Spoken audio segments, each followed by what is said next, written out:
शास्त्रों में एकादशी व्रत का बहुत महत्व है। फाल्गुन मास के शुक्ल पक्ष की एकादशी को आमलकी एकादशी या आंवला एकादशी कहा जाता है। यह एकादशी सभी एकादशी में सर्वश्रेष्ठ है। इसलिए स्वयं भगवान विष्णु ने कहा कि जो व्यक्ति स्वर्ग तथा मोक्ष प्राप्ति की कामना रखता है उनके लिए फाल्गुन मास के शुक्ल पक्ष के पुष्य नक्षत्र में आने वाली एकादशी का व्रत अत्यंत श्रेष्ठ है। इसलिए इस दिन भगवान विष्णु की विधि विधान के साथ पूजा अर्चना की जाती है। साथ ही श्री हरि के साथ आंवले के पेड़ की पूजा का भी विधान है और प्रसाद के रूप में आंवले को स्वयं ग्रहण करने का भी नियम है। कहते हैं जो कोई इस दिन पूजा के दौरान व्रत कथा पढ़ता और सुनता है उस व्यक्ति के सभी पापों का नाश हो जाता है और मृत्यु के बाद मोक्ष की प्राप्ति होती है। तो आइए जानते हैं सबसे पहले आमलकी एकादशी का शुभ मुहूर्त कब है। हिंदू पंचांग के अनुसार आमलकी एकादशी तिथि 13 मार्च सुबह 10:21 से शुरू होकर अगले दिन 14 मार्च दोपहर 12:05 तक मान्य रहेगी। उदया तिथि के हिसाब से ये व्रत 14 मार्च को रखा जाएगा। वहीं व्रत का पारण करने के लिए शुभ समय 15 मार्च सुबह 6:31 से लेकर सुबह 8:55 तक रहेगा। बिना आमलकी एकादशी व्रत कथा सुने जीव का कल्याण नहीं है। तो चलिए सुनते हैं आमलकी एकादशी व्रत कथा।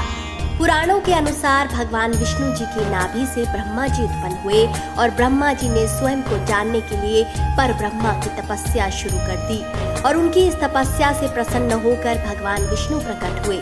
श्री हरि भगवान विष्णु को अपने सामने देख ब्रह्मा जी के नेत्रों से अश्रु बहने लगे और ब्रह्मा जी के आंसू नारायण के चरणों में जा गिरे। ऐसा माना जाता है कि ब्रह्मा जी की आंखों से गिरे ये आंसू ही आंवले के वृक्षों में बदल गए। ब्रह्मा के गिरे अश्रु को देखकर श्री हरि भगवान विष्णु ने कहा कि आज से यह फल मुझे अत्यंत प्रिय होगा और साथ ही जो भी मनुष्य इस वृक्ष की पूजा करेगा उसे साक्षात मेरा आशीर्वाद मिलेगा। उस भक्त के सारे पापों का नाश होगा और मृत्यु के बाद मोक्ष की प्राप्ति होगी। उसी दिन से आमलकी एकादशी के दिन आंवले के पेड़ की पूजा की जाने लगी और भगवान विष्णु को आंवला भोग के रूप में अर्पित किया जाने लगा। इतना ही नहीं, इस दिन खुद भी आंवला ग्रहण करना अति शुभ फलदायी माना जाता है। एक अन्य पौराणिक कथा के अनुसार एक वैदिश नाम के नगर में ब्राह्मण, क्षत्रिय, वैश्य और शूद्र चारों वर्ण सुख पूर्वक रहा करते थे। उस नगर में हर तरफ से वेद ध्वनि गूंजा करती थी। उस नगर में एक भी पापी, दुराचारी और नास्तिक नहीं था। उसी नगर में चैत्ररथ नाम का चंद्रवंशी राजा राज्य करता था। वह अत्यंत विद्वान तथा धार्मिक था। उसकी प्रजा विष्णु भक्त थी और सभी एकादशी का व्रत किया करते थे।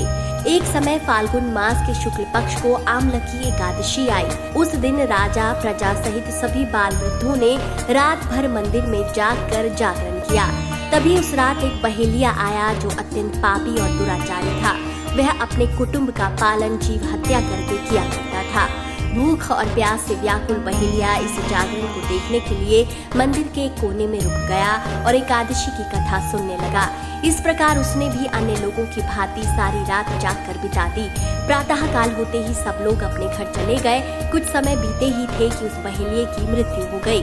आमलकी एकादशी के व्रत तथा जागरण से उसने राजा विदुरथ के घर जन्म लिया और उसका नाम वसुरथ रखा गया। वह सूर्य के समान तेजस्वी, धार्मिक, सत्यवादी, कर्मवीर था। वह प्रजा को संतान तुल्य समझता था। एक दिन वह शिकार खेलने गया लेकिन वह मार्ग भूल गया और थक हार कर एक वृक्ष के नीचे सो गया। थोड़ी देर बाद वहाँ मलेच्छ आ गए और राजा को अकेला देखकर उसे मारने के लिए दौड़े। मलेच्छ कहने लगे कि इसी ने हमारे माता पिता, पुत्र पौत्र आदि संबंधियों को मारा है, इसलिए इसे मार देना चाहिए।